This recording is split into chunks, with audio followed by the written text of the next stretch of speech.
92% of leaders think empathy is fluff until they see this. Dubai tech company quadrupled customers' engagement in 90 days by embedding empathy into sales. By the way, empathy is not a therapy, it's a strategy. We will reveal in three-step playbook today about this strategy and how it added 2.8 million in revenue. Ready to copy? This will be today's giveaway after you watch today's LinkedIn Live talk show, Lead Talks from Global Society of Human Capital Management. My name is Sandeep. I'm one of the board of directors and co-founder for Global Society of Human Capital Management. We bring to you today a very interesting topic. Empathy isn't soft. It's your secret weapon, and how Middle Eastern brands are dominating markets by leading with heart. 3 questions today, and each of these questions have matrix-driven answers. Question 1. What's the ROI of empathy in sales? A Nigerian fintech trained representatives to listen first. Upsell jumped 37%, saving $500,000 in churned clients. And the most interestingly is customers stayed 2.3 times longer. Second interesting question. Can empathy scale in global teams? A Cairo-based AI firm used culture translators to bridge gaps. Productivity rose 28% in just 4 months. And the most interestingly, the bonus is 41% fewer miscommunication fires. Question 3. What is the number one empathy myth killer? Profits. Well, it's time consuming. A Kenyan-based e-commerce giant cut meeting hours by 20% by replacing surveys with real-time sentiment AI. NPS scores soared by 55 points. Today we have with us, she's at the level of board member. She has held numerous senior level assignments, her last being Chief People and Culture Officer in Cairo, Egypt. Her name is Rania Ahmed Abu Al-Naga. We welcome Ms. Rania to today's talk show. We welcome today Ms. Rania to the Lead Talks by Global Society of Human Capital Management. And before we start our very interesting topic today, that empathy isn't soft, it's your secret weapon, and she's going to hand over this secret weapon to you today. So let's hear from her. Good morning. How are you doing? Happy Ramadan. So about myself, I'm Rania Ahmed Abu Naga. I'm from Cairo, Egypt, and I have been an HR professional for 25 years now, starting in one of the biggest bank, American bank, and then moving to investment banks. Stayed for investment bank for like 18 years working with them. And recently, in the last 2-3 years, I moved to the NBFIs, non-banking financial institution, and mainly to the consumer finance business. So you can see that all my experience is related to the banking and financial services. And I believe in empathy, honestly. And I'm happy to talk to you about everything. Welcome to the Lead Talk Show by Global Society of Human Capital Management. Before I ask you this very interesting question, we would like to appraise the viewers today that what all we are doing at Global Society of Human Capital Management. We at Global Society of Human Capital Management are celebrating year 2025 as Year of Empathy. And we have been sharing number of contents which includes every month empathy-based calendars, then talk shows, recorded contents, research papers, panel discussions, and the talk shows like this, what we are doing today. The only objective is to appraise HR and the business leaders about the significance and importance of empathy. And each of these calendars, if you see, there are many nugget-size action initiatives that the business and HR leaders can take on a daily basis in order to create an empathy-based organization culture. As we welcome Ms. Brania today to the LinkedIn Live talk show, we have our first question. How do we measure empathy's ROI? Yes, please. Usually it happens by tracking retention, referral rates, and service resolution speed. As for example, Emirates NBD linked empathy training to a 33% NPS surge. So you can see that it's good. This means that empathy is not a concept or a theory or a pleasing word. It is a strong strategy which can create a strong business-driven ROI. So let's go to our next question. The next question is, can empathy work in competitive industry? Yes, for sure. For example, in Kenya, Twega Foods used the supplier empathy program to slash cost by 18% and scale across Africa. Yeah, this means you can use empathy in order to create a competitive advantage for your business. And we have seen in our previous live talk that empathy has been responsible for adding more than 15 to 20% in the total productivity and performance, including innovation, as it is being driven by the business and organizational leaders. The next question is, what is the number one empathy mistake leaders make while implementing the empathy strategy? Actually, the one first mistake or the big mistake, they think it's empathy HR job only. Empathy must be driving every decision from product design to pricing all across the road. Absolutely, Ms. Rania. Most of the time, organization and business leaders think empathy is about, only talking nice with the people and getting the nicer response. And empathy is much more than that.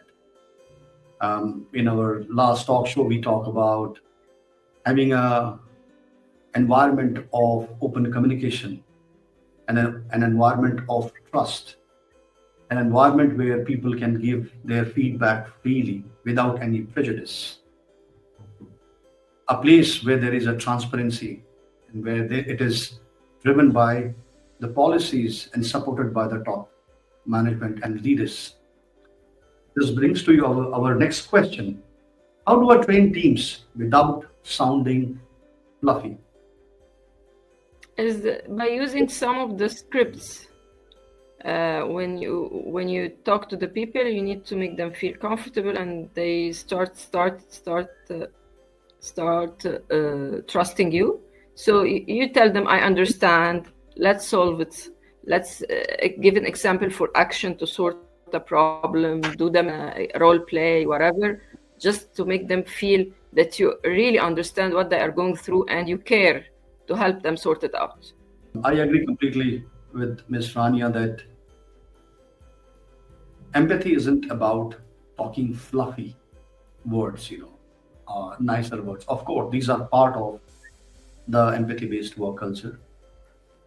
But you can train your team to work as a one cohesive family, exchange of ideas, exchange of communication, creating an environment of trust, transparency, accountability, and encouraging them to go the extra mile to help support each other, not only in their work, but outside the work. The same gets replicated later on to the customer or a client. So the people in an organization, they start behaving in a similar fashion. They start similarly replicating it with their clients and the customers, which leads to increase in customer satisfaction index and the client satisfaction scores. This leads to our next question. Can empathy backfire? A lot of times people will say, if not, what if empathy backfire? Yes, it can backfire only if aligned with action. So listen deeply, and deliver fixes fast. So you need to listen well and then fix things or deliver the solution for whatever the matter. For example, Zappos 10 minutes call rule. It's very good. I agree with you. If it is empathy is not driven and sustained with the right action, and there is no consistency in the way the organization internal system structures are interacting with each other, you might have an issue which can backfire, as Ms. Rani was saying. So how do I start today? Because we have been talking about empathy over the last couple of months. We have been sharing a lot of strategy contents. We have been talking about what is empathy, how to design the strategy. And now we are going deeper into the action mode. Though now in that direction is the first question is how to start empathy-based strategy culture today. You can start by auditing 10 of your customers and identify the emotional lead behind each and train your teams to address that first. This is, for example, a good start. Without having analyzing the data where you are as of today, you can't create the action or initiative or a strategy for the empathy. So you need to do an audit where you stand as of today, which all areas you need to prioritize, which all of the areas are there which you're going to address first in terms of business priorities. And then once you have categorized them as per the business priorities, then you can start taking them piecemeal, one by one, and addressing that with the empathy-based strategy. That takes us to the next question. Does empathy work in hierarchical cultures? Critical. A Nigerian bank used empathy circles to bridge excess staffs, cutting turnover by 30% in 6 months. Yes, it does work in hierarchical culture, and it works in any of the organization cultures so long as it has been driven by organization leaders, management, teams, supervisors, and across the organization leaders. The next question is, Ms. Rania, is what's your top empathy tool? The 5 whys. Ask why 5 times to uncover root emotional drivers. Like, for example, why does this delay annoy you or upset you? Absolutely, Ms. Rania. So if you don't understand, why are you doing this and why this is happening, why this situation is, and why we are behaving or working in a certain pattern which is creating the problem. So once you have been able to answer this, all the 5 whys, then you can go next to your strategy and action plans, break it down to small little initiatives, prioritize them based on the business needs, and take appropriate action on a day-to-day basis. Next question, which is very, very interesting, is most of the time in the organization, they think that empathy is the HR job. It's not our job. Yeah. The business leader thinks HR can run few initiatives. We will have fantastic empathy culture. And they want the result after that. Unfortunately, this is a very misunderstood fact that empathy is the responsible and accountable function is HR. In fact, it is the responsibility of entire organization, and it starts from the CEO himself, percolates down to the C-suite leaders. They further cascade to the senior management, goes down to the mid-management, goes further down to your junior management, goes further down to your front-end employees. And when the whole mechanism, system, subsystems in the organization, they work, you won't be able to harness the power of empathy. So now the question is, Ms. Rania, how to convince some of the typical, very skeptical CEOs who think that, nah, empathy is not for me. This is for X organization. Yes, it's always when it comes to CEOs, share data and facts. Companies with high empathy earn 2 to 3 times more revenues per employee, like McKinsey, for example. So always with CEOs, come to them with facts and data. Yes, absolutely. So I have seen, if you want to convince the CEO, talk how the money is going to be made in the organization, because he smells money. Yeah. And he smells how you can grow the business, how the new customer can be acquired, how the customer satisfaction index can be increased. He is interested in how to retain the current customers or a client, how to increase the next batch of clients. If HR can speak this language and provide the right kind of a data with the logic and use of some of the analytics tool like predictive analytics, forecasting, statistics, and show it to the CEO, the dashboard, that these initiatives, if properly executed, can deliver a strong empathy-based work culture which can further increase the sales, save cost, increase productivity, increase people performance, increase customer satisfaction scores, the client satisfaction scores, then I'm sure you will be able to convince even the most skeptical CEO in the world. And I don't know, and I have not seen any CEO who doesn't love money. That's true. This takes us to our last question, which is very, very interesting. Is now you are surrounded with AI now.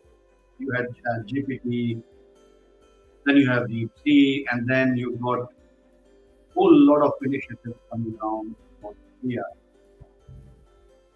Sometimes I wonder that some board member and the CEO might be getting this wild thought that, hey, let's implement AI, to create an excellent and exceptional empathy-based work culture. So I have certain doubts in that, and let's hear from the project. That can AI replace human empathy? Actually, I was discussing this with my CEO. I would say never. AI cannot replace a human in anything. It helps the human to do the job with more efficiency. So AI can flag emotional cues, angry emails, whatever attitude for human teams to prioritize, but never ever can replace a human. Absolutely.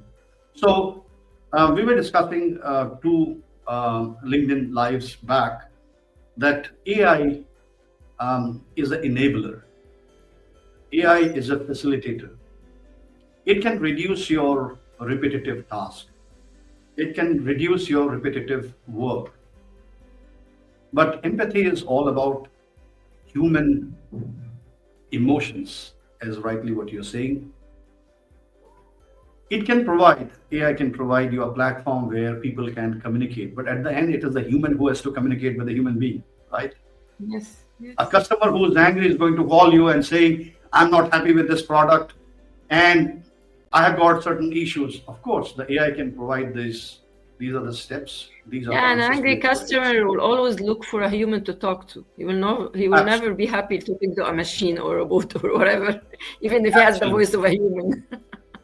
Absolutely. So unless you have that human factor in an organization, and that is why we need an empathy-based work culture more and more, because of the newer generation, the Gen Z, the Gen X, that is coming up with the newer generation. They need to be trained. They need to be sanitized on empathy on a regular and day-to-day basis. And the management also must be empathetic and show it's their empathy with these newer generation who are quite demanding, who wants to make a decision at the snap of their finger.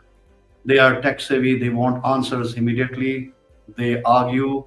They have a justification. So that's what empathy is all about, to create that environment. That is why the empathy is all about, to create an environment of open communication, that human communication in an organization where emotions are exchanged, emotions are managed, discussions are held. There are people can raise, they can speak out without any appraisal or reprisal from any person. And they can talk about their emotions, feelings, thoughts, ideas openly. And there is a culture of receptivity, and people, they accept that with open arm, and they provide that kind of a platform. Ms. Rania, thank you so much Thank you. for being with us today. So, Ms. Rania, as we end today's lead talk by Global Society of Human Capital Management, we have been celebrating the year of empathy in 2025. And we have our International Women's Day coming up. So that's why we have invited a wonderful, speaker from Egypt, Cairo, who is one of the prominent HR face in Egypt. And let's hear from her that what is her message to the HR leaders, CEOs, board members about empathy. So I would say simply that being a leader is not an easy job, because you don't just run a business. You influence a human's life. They believe in you, so they achieve more and more. They take the business to other places. So just have this in your mind. You're just not doing business. You are doing a job affecting people, just being a leader. So good luck with it. Is not an easy job, and for HR people it's difficult, because we are the coordinator between the employees and the management.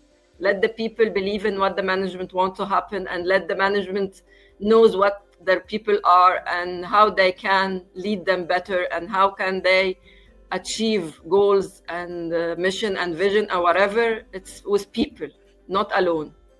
So this is what I can say. And I would say that women leaders are really good in that.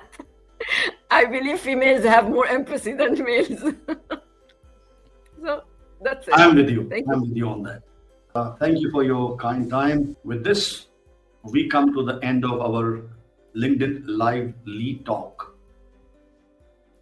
wherein we discuss today how empathy isn't soft and fluffy word. In fact, it's your secret weapon. Empathy isn't optional. It's your unfair advantage. Dubai Tech's 2.8 million win. This is just the start. Tomorrow, 7 a.m., will your team use silent listening technique? Will your team start communicating with each other? Will your team start communicating with the cross-functional teams? Will your organization leaders create an environment where people can exchange ideas, thoughts freely? Will the CEO create an environment in your organization where ideas are exchanged, communication is treasured, and where people-to-people communication is given more importance than your profits and a balance sheet. Or you can let the competitor steal your clients or your customers. It's your option today. Tag a leader who needs this. Let's build empires that care and cash in. We'll see you next time in our LinkedIn Live Lead Talk Show next week. You have a good day.